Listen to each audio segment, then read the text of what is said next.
Seeing your concert last night, he was amazed at how you can go through like 40 songs. However, for the uninitiated fan, it might be kind of hard to differentiate some of them from the other ones.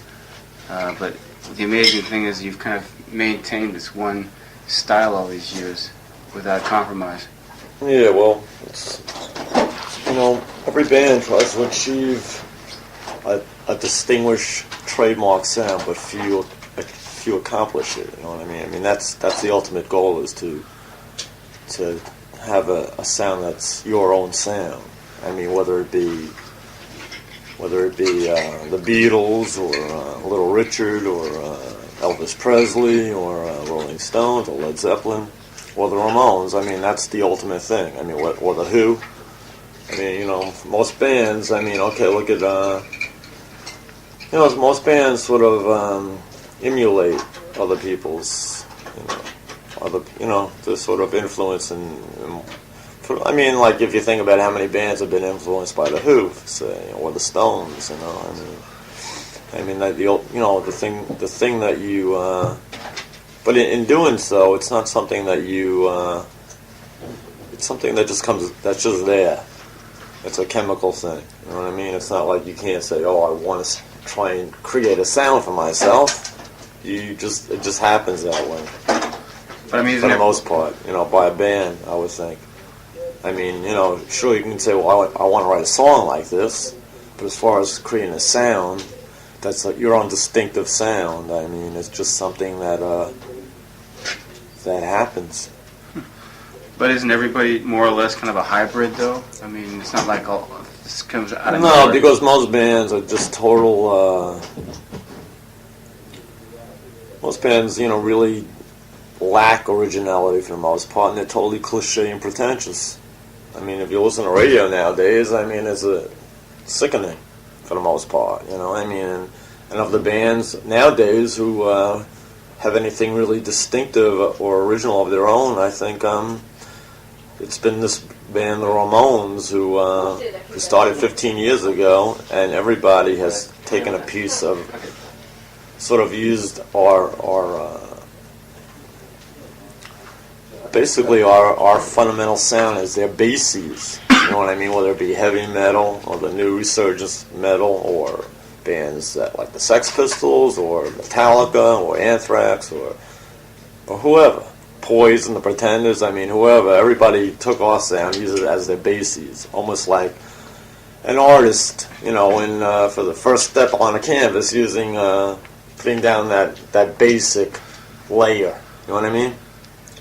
And I mean, it's it's exciting, and and it's great. I mean, rock and roll was always meant to be it's the spontaneous, kind of a reaction. I mean, you don't go to Juilliard for 20 years learning how to play rock and roll music. I mean, like Elvis Presley picked up a guitar, or Buddy Holly, or whoever it be, or Johnny Ramone. You know what I mean? And that's what he did with it. And so I'm losing track of the original question here, but I mean, I know that the little bit of grasp I have on this question is that in the last, of current day, I mean, the last band that really created something has been the Ramones. Sure, in England, the exciting thing was that they interjected themselves into, to kind of create. I mean, the sound for the most part. I mean, they're all. They all pretty much really got excited by us, and so their style was us, but they interjected themselves or their own political views to kind of create their own selves. But isn't that valid, though? Oh, yeah, sure. No, that's great. Mm-hmm. I mean, the idea is to make it your own thing, you know what I mean? Mm-hmm. I mean, as far as I'm concerned, the most influential or the most, I guess the most exciting period since, say, 64, 65 was the period of 76, 77. In a lot of ways, it reminded me of that period when all these bands came out and they were all great, doing exciting things and new experimentation kind of situations. I mean, what do you refer to by 76, 77, though? Like, what, for example? Well, I guess with the English invasion, there was an English invasion, but in America there was a lot of exciting things going on here as well. I mean, there was Phil Spector and the Beach Boys and all the American groups. There was that psychedelic period. You know, there was the Doors and the Stooges and the Seeds. I mean, there's so much. I mean, the '60s was. I mean, the '50s was the infancy, you know, and like the '60s was sort of the experimental kind of, because rock and roll was new, you know, it was in its infant stages, you know. By like '69, things were sort of, for the most part, things were starting to get there's sort of this mass of. Things are getting a bit. It's diversifying, maybe. No, it was rock and roll was getting lost. Diluted and lost, and mixed in with all kinds of fused with all kinds. I mean, I think a lot of that had to do with LSD. You know what I mean? Really? Yeah. You know, and I mean, it just lost its purity and simplicity and its freshness and its excitement, the way what it had in. The late 50s, you know, or in the early 60s or the mid 60s, you know what I mean? It was becoming a hodgepodge, a mess of things, you know what I mean? And what the Ramones did was sort of take it apart and reassemble it, and sort of it's almost like there being a clog in the toilet. I mean, you know, it's like we sort of rooted it out, you know, and let the fresh air come back, you know what I mean? You know, we put the fun and excitement back in, and the spirit, and the emotion, the raw energy and raw emotion. I mean, it's, you know, I mean, I like Pink Floyd when they first came out, but groups like Yes and Pink Floyd and all these groups were just with their like an album would become 6 tracks on an album instead of like 12 or 14. It was like, you know, it's this total mess of mediocrity and pretentious cliche and all that crap. You know what I mean? Just dung. You know, it's like it just people lost sight. You brought it back. Yeah. Mentions here the Talking Heads, how they kind of, I guess, formed the band about the same time you guys did, if not a year or two later. Yeah, they came out later, and we always liked them. We sort of like took them under our wing in a sense, and we did that with a good portion of the bands that we liked. You know, I mean, at one point it was almost like we were a springboard to success. You know, people would think, "Oh, you play with the Ramones," and because it was happening that way. You know, everyone that supported us would take off. You know, and. Yeah, no, I mean, I admire David Byrne a lot. I really think he's a talented guy, you know. And, but I mean, like, you know, Talking Heads were doing something different too. I mean, it was simple, and it was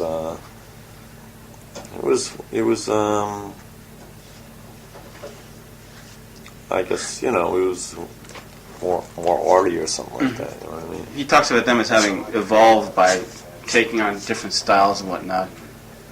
Well, how does that compare to you guys? Everything. I mean, we've been influenced by millions of influences, but what we did was, the way I see it, it's like absorbed and stored in your head. The output is our own distinct brand of music. The idea is not to let it be known what your influences were. You know, it's just to put out something that is you, and doesn't sound like somebody else. You know. You also remember mentioning the Stones there as like a band that successfully made its own sound, but when you think about it, the Stones also kind of went through various periods.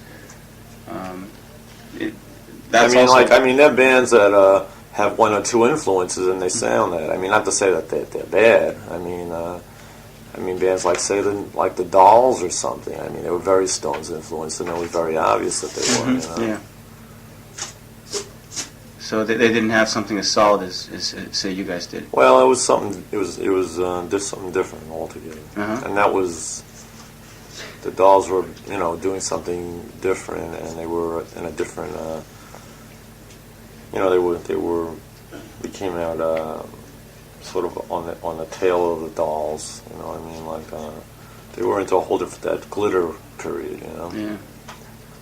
So that's funny because when people talk about the Ramones, at least here in Japan, they often mention the Dolls as well, and Johnny Thunders tends to do pretty good over here. Oh not, yeah, not as good as you guys have done this time. But well, we the Dolls are like one of my favorite bands. Is that right? Yeah. What did they have? I mean, what made them so special? Well, they were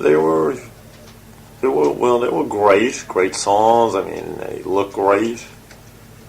Johnny Thunder's great. It was, I mean, if you'd ever seen them, or you're familiar with their albums? Mm-hmm, sure. Yeah. Yeah, I mean, they were like really exciting. Uh-huh. I mean, they were really exciting, and they were clever.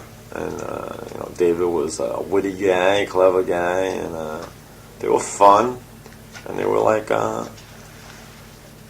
they were like an event. So why does a guy like David Johansen become Buster Poindexter and go through all this? Well, because he wasn't. It was when he went solo. It wasn't happening for him to a solo artist. And I mean, I admire the guy to take on another whole different personality, almost like kind of like the guy's almost like he's almost like a sort of this kind of schizophrenic other side, Personality crisis. And I think it's really admirable what he's done. I mean, how he took on this whole different identity, and but he's the type who can pull that off, because he's a real ham, Mm-hmm. He's like a real, he's sort of like party meister type, You're not that way at all, though. What do you mean? You don't. I don't want to be Buster Poindexter, no. I mean, you're not a real ham. Well, I mean, I'm not a. Well, I mean, I'm different than him, But he's okay. Ham? What do you mean by? I mean, I don't know. Yeah, I don't understand the question. Well, I mean, like in his case, I mean, obviously. I mean, I'm gonna make it when I go solo, but I'm gonna make it on my own account. I don't have to change my personality to make it.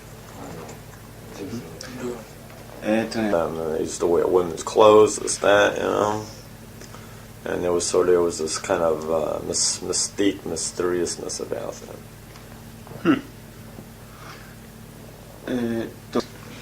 Going back to that 76, 77 period, that's when they started using, the term punk became, I guess, sort of a household term from that time on. Did you guys consider yourself a punk band, or? Well, we always considered ourselves a rock and roll band, and we were termed punk by the press. But I mean, nowadays, everything is considered rock and roll music. Piece of Door is rock and roll, So I mean, so punk is fine.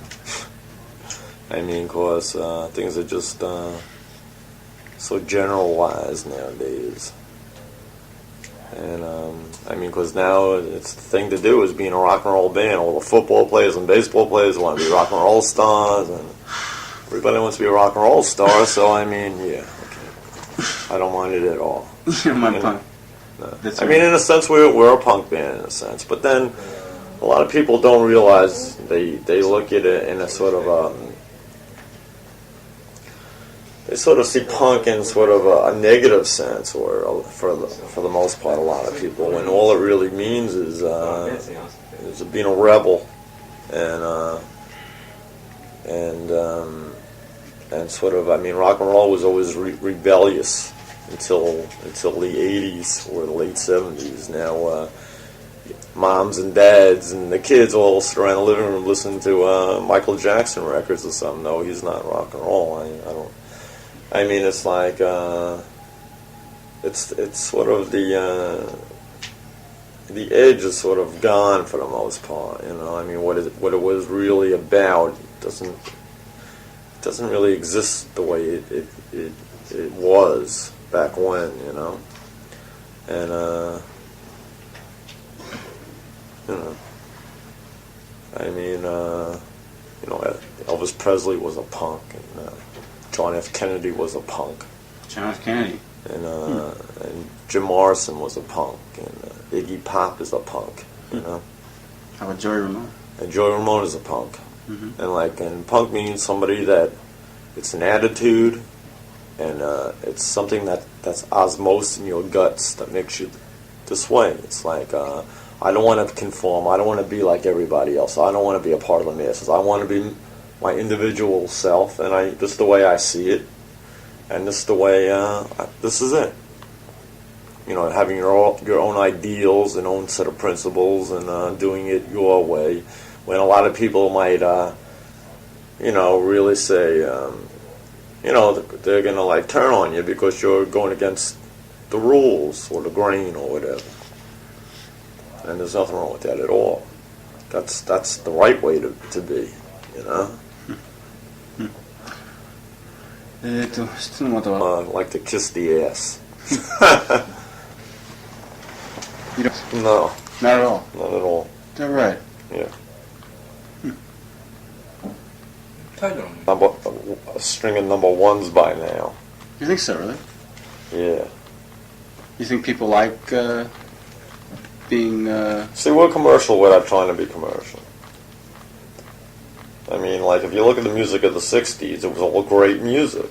And all the songs were great, and all the artists were unique and innovative and great, for the most part. And nowadays, it's nothing like that. Everybody's like White Lion and Poison and Bon Jovi and all this shit, for the most part, you know? What makes that stuff shit, though? I don't... It's just... What exactly? I'm not saying it's just like there's nothing clever, there's nothing exciting about it, there's nothing unique about it. It's like it's like the easy. It's like I'm a rock and roll star, and it's like see, the way I feel, I don't want to be a rock and roll star. I enjoy being myself, you know, and like I don't want to live like they live. I want to live like I live. I enjoy the simpler things, you know. I'm not taken by stretch limousines and stuff like that, you know.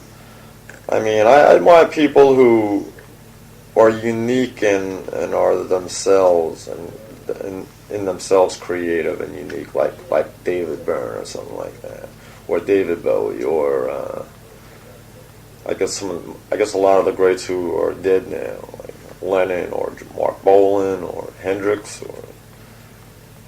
or Morrison, or I guess probably the most unique people are sort of you know, or deceased for the most part. Why do kids lap that stuff up, though? The Bon Jovis and the Poisons and... Because I hate to say it, but I guess it's sort of a mentality, you know. Like a flaw in the mentality? It's just that they don't.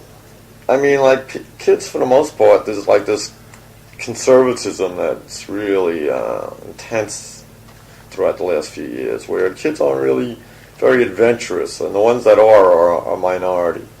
I mean, the ones that come to see the Ramones are. Well, I know things are changing. I know, like, kids, I think, are getting fed up and disgusted, and they're kind of disillusioned with these kind of groups. They go to see these bands, but they don't get any satisfaction or fulfillment. When they leave, they feel, you know, they didn't get anything out of the concert. When they come to see the Ramones, it's like it's an experience. Like everybody.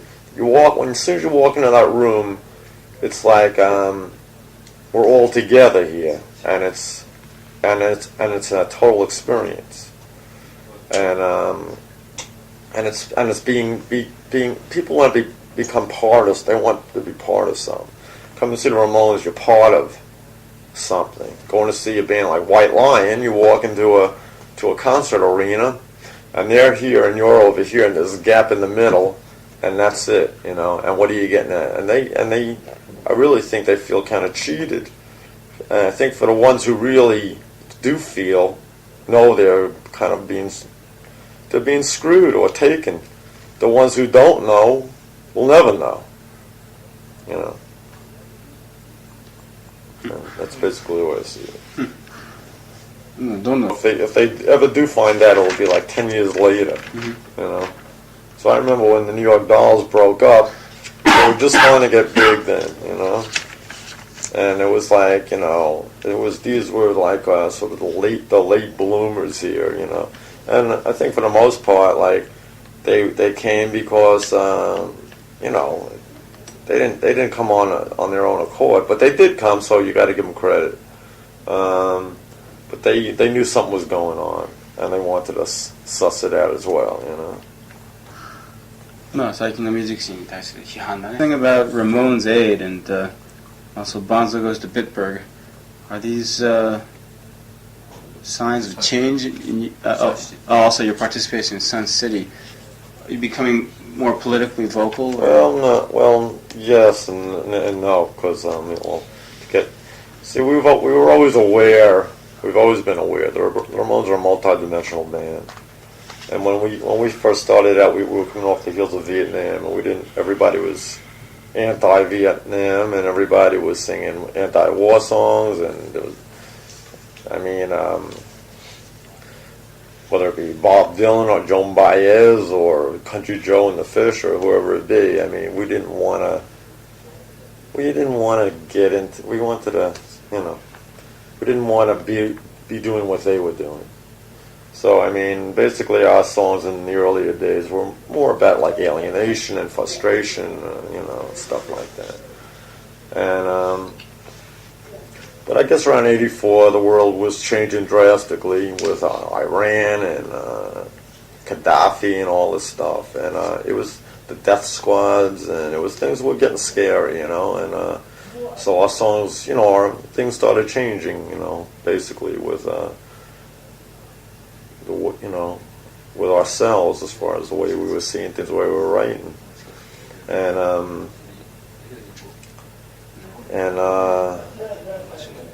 yeah, well, I mean, yeah, I guess we're getting a bit more. I mean, we've always been serious, so I mean, I don't want to say we're getting serious now, but yeah, I mean, the world's a different place nowadays, you know, and so it definitely affects you. And if, I mean, a song like Bonzo Goes to Bitburg, we were really disgusted while we were watching the news and saw Reagan going over to Germany, and felt we had to do something. You know, it sort of just was an urgency kind of a thing. With Sun City, like Little Steven called me up, and Bonzo, he was saying, was his favorite song, and he was putting together all different walks of. He wanted to put the various musicians together from all different walks of music. Well, he was like, you know, he's always been into the issues and stuff, and he sort of really sort of, you know, turned me on to the whole thing, because I had been from the news and newspapers, you know, but I didn't really. He really sort of, you know, I mean, you know, really opened my eyes, because basically that's what the Sun City Project was all about, was to open people's eyes and minds and sort of raise our consciousness in a sense, you know. And then, you know, and then again it took it a lot further, and that, you know, it's that whole situation is really sick, you know. And then with Ramones aid, it was sort of a double entendre in a sense. It was, I mean, every week there was a different benefit, there was a different aid for something or other. And then, you know, it sort of became a bit of a joke. But I mean, you know, sure, there's nothing wrong with getting involved. I mean, it's good, you know, it's healthy. But I guess that was sort of poking fun at it a bit, because I mean, I mean, it's just like every week. I mean, obviously people are jumping on the bandwagon after Live Aid, you know. So that's what that was. We were raising Ramones consciousness. It almost looks like many decades from now, still singing Blitzkrieg Bop. Well, when we feel, you know, I mean, you know, you do it as long as you feel you're doing something special. And when you and then if it's not in you no more, it's time to move on to something else. You know what I mean? And that's the problem with most bands and musicians. They just don't know when it's time to move on to something else. You know, and it's kind of sad and pathetic in a lot of ways, especially if you really admire somebody, and you know, and they come back. They make these like everyone's making these comebacks, and for the most part, they're all doing it because they're broke, because they blew all their money on drugs or whatever, you know. And I mean, in some ways, you know, you understand. Well, there's a lot of money to be made. You know, that's why the Rolling Stones will go on forever. I mean, you know, I love Keith Richards, great, and, you know, and stuff. But you know, I mean, but that's the case. There's Stones can make a killing, and and they know it, you know. I mean, they already broke up. They're broken up right now at this instant. But I read Rolling Stone, they're getting back together because Mick Jagger, his 2 solo albums flopped, and Keith Richards' album flopped too. But at least Keith wanted to keep the Stones together, and it was Jagger who sort of you know, sort of took off there, you know, and you know, I mean, you know, sometimes, I mean, like seeing Aerosmith back is, you know, I think it's exciting seeing them back because they have a good healthy attitude. You know, they're all cleaned up and they're all, I mean, they're doing good things, you know. But I mean, seeing a lot of bands coming back, it's like, I saw that thing, the Atlantic 40th anniversary. Did you see Crosby, Stills and Nash? Yeah, sure. Oh my God. Or Led Zeppelin for that matter. Oh my God. Give me a break. Do you think anybody's pointing the finger at you guys saying when are the Ramones going to go on to something new? Going to something new? Yeah. No, what do you mean? Well, it's like, you know, it's like he said, it seems like you guys have pretty much been doggedly pursuing the same Well, thing. you just said, I mean, about us writing songs like Bonzo Goes to Bitburg, and, you know, I mean, we're always changing. Mm-hmm. I mean, we have a definite sound, but we're always changing, and we're always growing. Mm-hmm. You know, your philosophy and your ideologies, they change. I mean, every day is a new learning experience. That's the way I look at it. I mean, it's exciting being here in Japan. I mean, we don't have to come to Japan. We could stay, we could tour, and we could do world tours in New Jersey, you know. No, I mean, no, we do very well everywhere. But I mean, it's exciting. It's exciting touring the world, and you know, it's a new experience, and it's a new adventure. That's how I see it. And matter of fact, this year we're going to be we're on a world tour now. We're going to a lot of new territories we haven't been, and then we've broken new turf for bands. I mean, we were the first band to go back to Italy when there were all the riots and stuff. I mean, Patti Smith and Lou Reed, you know, we went back, and well, that was our first time, but it was great, you know. We let them know it was safe, and with Spain and Portugal and Brazil and Argentina. I mean, New Zealand. I mean, we've been everywhere just about. I mean, this year we're going to Israel and Greece and going back to South America in February. And it's just very exciting. It's very exciting being here. I mean, the last time we were here was in 1980, and it's, you know, I mean, it's great to be back, to be able to come back. This trip to Japan is very timely, in that this magazine also puts out a magazine that specializes in Japanese rock, Japanese rock and roll. And when you interview all these young acts now, you say like, what band influenced you the most? They don't say the Pistols, they don't say the Clash, they say the Ramones. I guess obviously somebody's plugging into that core, that solid core you guys have provided. Well, I mean, it doesn't surprise you, I would imagine. No, because I mean it's always exciting to hear this. I mean, I never get to the point where I'm not excited to hear that someone's been influenced by us or directly. I mean, like I met Lars and where was that? Metallica came to see us in Kentucky last year and told us that Lars, yes, that we were directly responsible. You know, that he had seen us in Copenhagen in 80, and after that, you know, we were like he formed Metallica because of us. You know, and I mean, whether it be, you know, like I feel in '76 we revolutionized rock and roll and really changed the world, brought a new attitude and new excitement to music, you know, and really turned everybody on. You know, it was like bringing upon major change, you know, and it was a world situation, you know, and that's what you want to do, you know. I mean, it's exciting to be able to do this, you know. Do you think rock and roll has sufficiently paid you back for all your contributions? No, we never really. I think things are starting to become a bit more justified for us. But I mean, it's only been in the last couple of years that you know, that you feel like you're getting some justification back. You know, I mean, like lately, like in New York, they have the New York Music Awards, and we got this Lifetime Achievement Award. It was like a Board of Directors Award last year. That was great, you know. It made me feel like Frank Sinatra, the chairman of the board. You know, and the year before we won for Best Album of the Year and Best Import Single of the Year. And, but we never really completely got any kind of a just due, say, you know.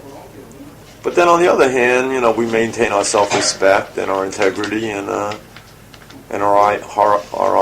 ideals, and that's the best. To be able to do it your way, and be able to carry on and maintain doing it your way, and not compromise and not kiss ass, but where your ideals and your principles are intact, and your initial beliefs are intact, and you're still doing it that way. That's the best. To be able to walk down the street and kids come up to you and say, "You guys are the best." For other bands to come up to you and say, "You guys are the best," for critics or whoever, that's the ultimate, you know. I mean, that's more important than having getting any kind of awards or gold records or this or that. To be able to have really done something major for music that's really changed it in a positive way, and that's exciting, you know, because the Ramones have always been a positive band. Okay. Yeah. All right, I guess that's 8 years now. Oh, yeah? Yeah, I'm a real lifer here. You know. Oh, where are you from? San Francisco. Yeah. It's high times here now because everybody comes over here. Yeah. Oh, man, everybody and their brother. I'm telling you, who hasn't been here? It's like, you know, this is the time to come to Japan. I think Johnny Thunders makes a yearly pilgrimage out here. Yeah, I'm sure he does. Okay, I guess we got the pics over here. Our photographer will give you the instructions. You guys just feel a load of film.